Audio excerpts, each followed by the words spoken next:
तो जब हम पढ़ाई करते हैं तो कुछ चीज़ें कॉमन रहती हैं, चाहे आप रेलवे की एग्ज़ाम दे रहे हो, चाहे आप गेट की एग्ज़ाम दे रहे हो, चाहे आप एसएसबी का फॉर्म भर रहे हो, यूपीएससी का, तो कुछ चीज़ें ना हमेशा कॉमन रहती हैं। तो वो जो कॉमन चीज़ें हैं आज उन पर हम थोड़ी सी बातचीत करेंगे।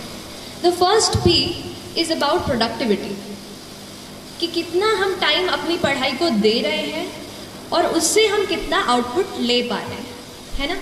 कई बार ऐसा होता है कि हम 10 से 12 मतलब है ना बिल्कुल गिन करके बैठे हैं, सुबह से इतना टाइम लगा रहे हैं, पर फिर भी अगर हम एंड में देखते हैं तो हम उतने टेस्ट सॉल्व नहीं कर पाते। क्या आपके साथ ऐसा हुआ है? तो ये चीज़ का प्रॉब्लम है, मेरे साथ भी होता था ऐसा ही। ये प्रोडक्टिविटी की प्रॉब्लम है, टाइम हम उतना लगा रहे हैं पर उतना रिजल्ट नहीं मिल पा रहा है। तो उसके लिए तो एक चीज़ ये की मैंने कि जितने भी डिस्ट्रैक्शन हमारे एनवायरनमेंट में होते हैं, जैसे कि हमारा फ़ोन सबसे बड़ा, उन चीज़ों को थोड़ा सा मैंने कम किया। उसके अलावा और भी जितनी चीज़ों में हम इन्वॉल्व रहते हैं इंटरनेट पर पढ़ाई के अलावा, उनको मैंने थोड़ा सा लिमिट करने की कोशिश की।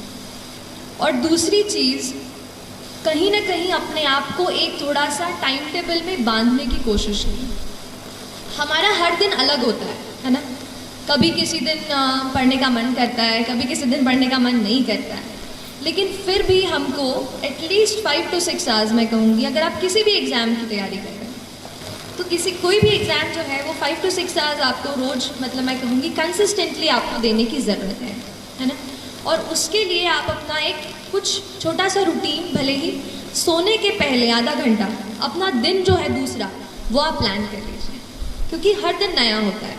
अगर एक दिन आप टाइम टेबल बना दिया, यहाँ से यही करूँगा, और एक वीक आप सोचो कि फॉलो हो जाए, तो मुझसे वो फॉलो नहीं हो पाता था। तो मैं ये करती थी कि सोने के पहले थोड़ा सा आधे घंटे में कल क्या क्या टॉपिक्स पढ़ने हैं, क्या क्या चैप्टर्स कवर करने हैं, वो सब एक बार मैं लिख लिया करती थी। जो भी प्रिपरेशन मैंने की उस पर ही बता रही हूँ कि हम सीखते हैं, इसलिए आप खुद अपनी स्ट्रैटेजी, आप अपने आप को पहचान कर अपनी स्ट्रैटेजी खुद बनाइए। मुझसे एडवाइस लीजिए, लेकिन आप वही कीजिए जो आपको लगता है कि आपके स्ट्रेंथ और आपके वीकनेस के हिसाब से काम आएगा। लेकिन फिर भी कहूँगी कि थोड़ा अपने आप को बांधो, थोड़ा डिसिप्लिन में रहो, थोड़ा सा मोटिवेट रखो, दृढ़ निश्चय रखो, और बड़ा सपना देख लिया है ना तो अपने आप को उसमें पूरा झोंक दो। सोचो कि अब लाइफ में और कुछ नहीं है, जब तक ये नहीं करूँगी ना, ये करूँगा नहीं ना, तब तक कुछ नहीं होने वाला मेरा, ना मेरा ना किसी और। तो उस तरीके का एटीट्यूड, एक फायर, एक वो पैशन अपने आप में आपको जगाना पड़ेगा। That passion will drive you and that passion will take you places। तो 4 लाइन ही है कि डर मुझे भी लगता था फासला देखकर, डर मुझे भी लगता था फासला देखकर, पर मैं बढ़ता गया रास्ता देखकर। डर मुझे भी लगता था फासला देखकर, पर मैं बढ़ता गया रास्ता देखकर। खुद ब खुद मेरे नज़दीक आती गई, खुद ब खुद मेरे नज़दीक आती गई, मेरी मंजिल मेरा हौसला देखकर, मेरी मंजिल मेरा हौसला देखकर।